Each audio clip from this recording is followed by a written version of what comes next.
everyone, it's Justine, and today is my last day this month for guest designing with Concord and Ninth, and I wanted to show you a really cool die. So I grabbed a piece of 12 by 12 paper and I cut it down to 5.5 by 12. I really love this wood grain pattern and it's really gorgeous, so I wanted to use it for the front of my card. Now, Concord and Ninth dies are super unique. I don't find anything really like them on the market. Last time I showed you a pop-up die for a birthday card, and today I'm going to show you how to make this butterfly card that opens from the middle and attaches with the butterflies. So I have my 5.5 by 12 cardstock, and I'm putting a piece of 8.5 by 11, so your standard size cardstock, in the middle of that. Then I'm going to add my dies by pushing them straight up against the cardstock. This is going to help me get a very straight cut and get exactly where I need it to be.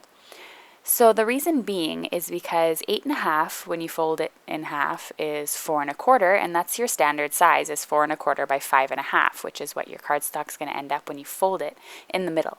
So that's why you need to use an 8.5 by 11 sheet of cardstock for this part. This cardstock can be anything because you're just going to toss it to the side and back into your stash when you're finished. It's just to help you line up your dies. So I'm adding some 3M Post-it tape to help keep my dies in place. You can also use some washi tape if it's not too sticky.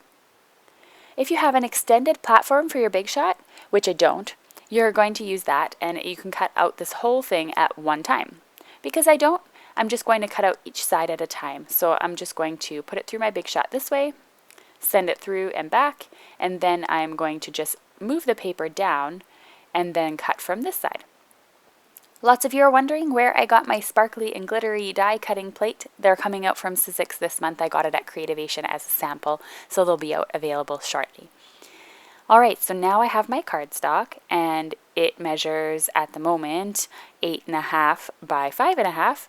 So I'm going to mark it down at 2 1/8 of an inch, and I'm going to put a score line and fold it. And then all I need to do is just go in and attach my butterflies so that I know where to put my other score line. So I just pop it down flat, and that's all you need. So it does take a couple of measurements to get this die right, but the end result is gorgeous. You just pull apart your butterfly and it's so cool.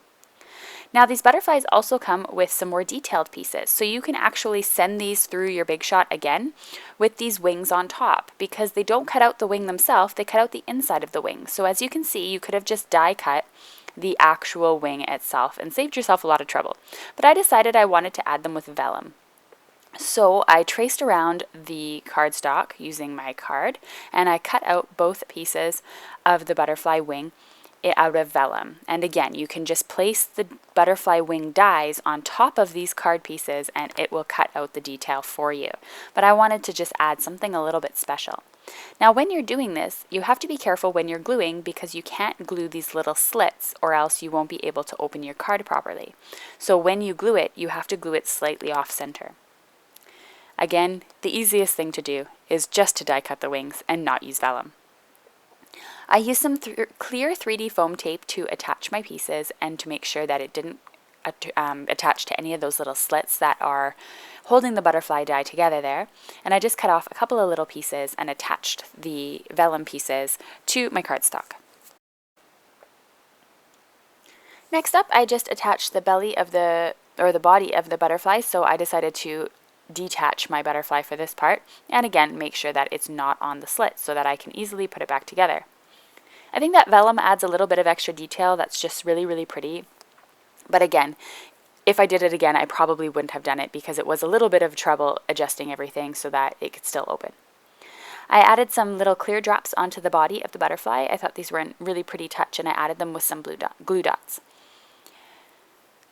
And then I simply added a sentiment, and this is a thanks sentiment die from Concord and Ninth.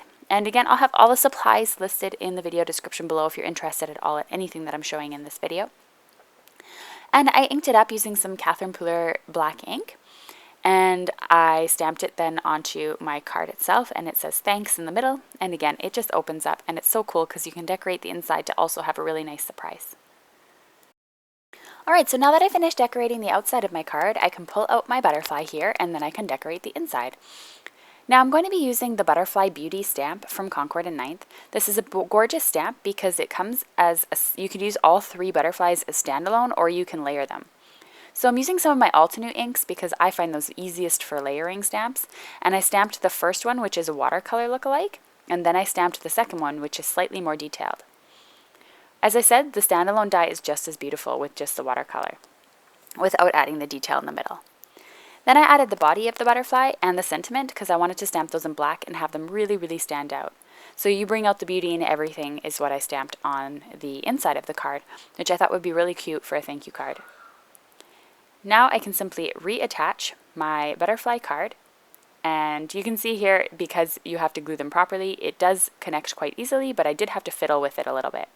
Now when using a really thin cardstock, I would suggest not opening and closing it all the time because it's so cool, but just leave it. If you're using a thicker cardstock, it'll be a lot more resilient. Thank you so much for watching my video. I hope you enjoyed this card. All the supplies used are listed below in the video description or on my blog. You can subscribe to my channel, you can check out my blog for more details, or you can check out 2 other videos that I created for Concord and 9th this month, which I have linked below. Thank you so much for watching, everyone, and enjoy your week.